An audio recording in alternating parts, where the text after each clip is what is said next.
ಎಲ್ಲರಿಗೂ ನಮಸ್ಕಾರ. ನನ್ನ ಹೆಸರು ಡಾಕ್ಟರ್ ರಮೇಶ್ ಚಂದ್ರಶೇಖರ್ ಹುಲ್ಕುಲ್. ನಾನು ಕಳೆದ 9 ವರ್ಷಗಳಿಂದ ಆರೋಗ್ಯ ಮತ್ತು ಕುಟುಂಬ ಕಲ್ಯಾಣ ಇಲಾಖೆಯಲ್ಲಿ ವೈದ್ಯಾಧಿಕಾರಿಯಾಗಿ ಸೇವೆಯನ್ನು ಸಲ್ಲಿಸಿದ್ದೇನೆ. ನನ್ನ ಪ್ರಾಥಮಿಕ ಹಾಗೂ ಪ್ರೌಢ ಶಿಕ್ಷಣವನ್ನು ನಾನು 2001ರಿಂದ 2007ರವರೆಗೆ ಕರ್ನಾಟಕ ಸರ್ಕಾರದ ಮುರಾರ್ಜಿ ದೇಸಾಯಿ ವಸತಿ ಶಾಲೆ, ಹಿಡ್ಕಲ್ ಡ್ಯಾಮ್, ತಾಲೂಕಾ ಹುಕ್ಕೇರಿ, ಬೆಳಗಾವಿ ಜಿಲ್ಲೆ ಇಲ್ಲಿ ಮಾಡಿದ್ದು, ನನ್ನ ಈ ಶೈಕ್ಷಣಿಕ ಹಾಗೂ ಸರ್ವತೋಮುಖ ಅಭಿವೃದ್ಧಿಯಲ್ಲಿ ನಾನು ಕಲಿತ ಮೊರಾರ್ಜಿ ದೇಸಾಯಿ ಶಾಲೆಯ ಪಾತ್ರ ಬಹುಮುಖ್ಯವಾಗಿದೆ.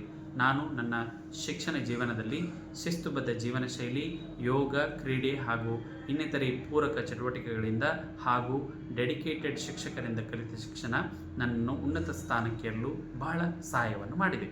ಮುಂದಿನ ದಿನಮಾನದಲ್ಲಿ ಇನ್ನೂ ಹೆಚ್ಚು ಮೊರಾರ್ಜಿ ದೇಸಾಯಿ ಶಾಲೆಯ ವಿದ್ಯಾರ್ಥಿಗಳು ಉನ್ನತ ಶಿಕ್ಷಣವನ್ನು ಪಡೆದು ಉನ್ನತ ಸ್ಥಾನವನ್ನು ಏರಿ ಸಮಾಜದ ಏಳಿಗೆಗೆ ಸಹಕಾರಿಯಾಗಲಿ ಎಂದು ಆಶಿಸುತ್ತಾ ನನ್ನ ಮಾತನ್ನು ಮುಗಿಸುತ್ತೇನೆ. ನಮಸ್ಕಾರ.